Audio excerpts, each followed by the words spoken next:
పాకం ఈ బెల్లం వేసి నీళ్ళు పోసిన దాంట్లో కొంచెం నెయ్యి, యాలకుల పొడి వేసాను, కొద్దిగా నిమ్మరసం పోసాను. ఇది పాకం చేసుకొని ఇది పక్కన పెట్టుకోవాలి. దీంట్లోనేమో నెయ్యి వేసాను. ఈ నేతిలో ఇప్పుడు జాంగిర్లు వేసుకోవాలి.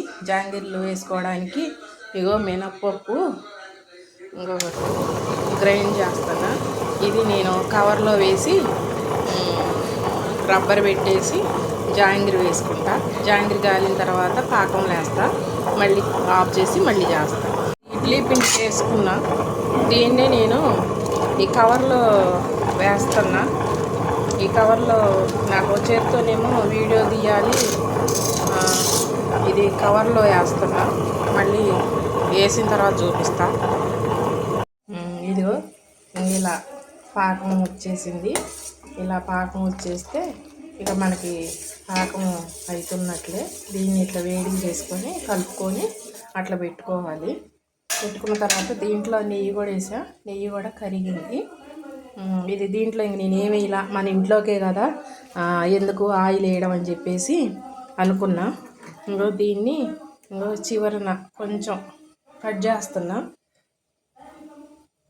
కట్ చేస్తే ఇప్పుడు ఇది కాగుతుంది కదా, దీన్ని మనం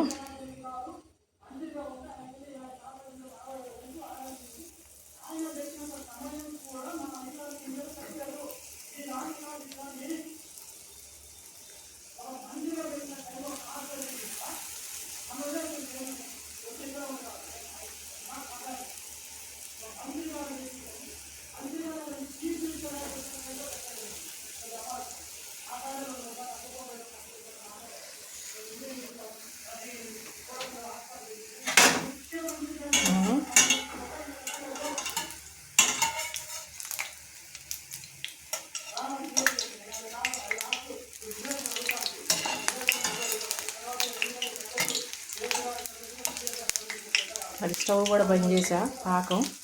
ఇప్పుడు ఇది కారిన తర్వాత దీన్ని నేను అసలు ఏమి కలర్ కూడా వేయలేదన్నమాట. న్యాచురల్గా ఉండాలన్న ఉద్దేశంతో ఇట్లా 2 రకాలుగా వేసాను. అయితే ఇది నేను ఇంకా వీడియో నేనే తీయటం వల్ల నాకు కొంచెం కన్వీనియంట్గా లేదు. అదే ఇంకొకళ్ళు తీస్తే మనం పర్ఫెక్ట్గా వేసుకోవచ్చు. నాకు స్టాండ్ గినక ఏమీ లేదు.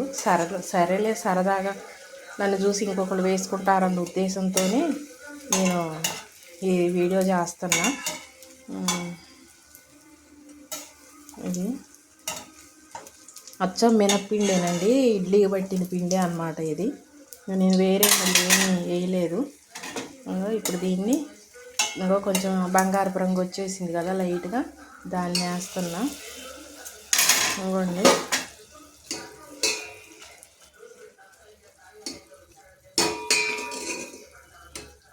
మంచిగా పీల్చింది అన్నమాట. ఇలా తీయడమే అన్నమాట. తీస్తే అయిపోయింది. నేను కూడా కలుస్తా.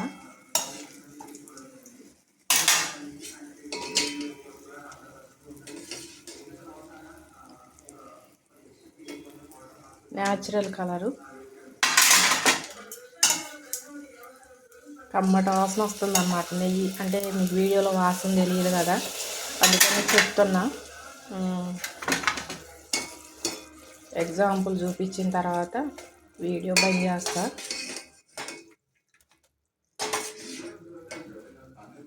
ఇవ్వండి, ఇది ఓకేనా.